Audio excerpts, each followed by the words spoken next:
আসসালামু আলাইকুম ওরহমতুল্লাহি ওয়াবারাকাতুহু। আজকে আমরা রয়েছি কোরআন শিক্ষার 13তম ক্লাসে। গতকাল আমরা শিখেছি হরকত কাকে বলে, হরকতের উচ্চারণ কিভাবে করতে হয়। আজকে সেই আলোকে আমরা হামজা থেকে হরকত দিয়ে আমরা পড়ব।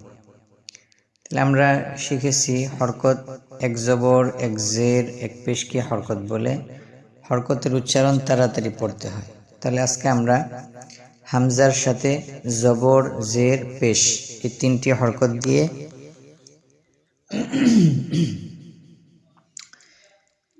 হামজার সাথে এই তিনটি হরকত দিয়ে আমরা পড়ব। প্রথমে হামজার উপরে জবর রয়েছে, তা হামজা জবর আ, তাড়াতাড়ি হামজা জবর আ, হামজা জবর আ। হামজার নিচে এটার নাম জের, হামজা জের ই, হামজা জের ই। হামজা উপরে গুলমাতা, এটার নাম পেশ, হামজা পেশ উ, হামজা পেশ উ। আ ই উ, আ ই উ, আ ই উ, আ ই উ। খুব তাড়াতাড়ি পড়তে হবে, হরকতের উচ্চারণ তাড়াতাড়ি হবে। আ ই উ, আ ই উ। হামজা জবর আ, হামজা জবর আ, আ আ, দ্রুত আ আ, আ আ। হামজা জের ই, হামজা জবর আ, ই আ, ই আ, ই আ।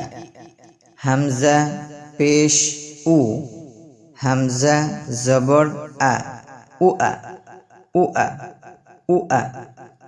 আ আ, ই আ, উ আ। হামজা জবর আ, হামজা জের ই, আ ই, আ ই। হামজা জের ই, হামজা জের ই, ই ই, ই ই। হামজা পেশ উ, হামজা জের ই, উ ই, উ ই। আ ই, ই ই, উ ই। হামজা জবর আ, হামজা পেশ উ, আ উ, আ উ। হামজা জের ই, হামজা পেশ উ, ই উ, ই উ। হামজা পেশ উ, হামজা পেশ উ, উ উ, উ উ। আ উ, ই উ, উ উ। হরকতের উচ্চারণটা একটু তাড়াতাড়ি হবে।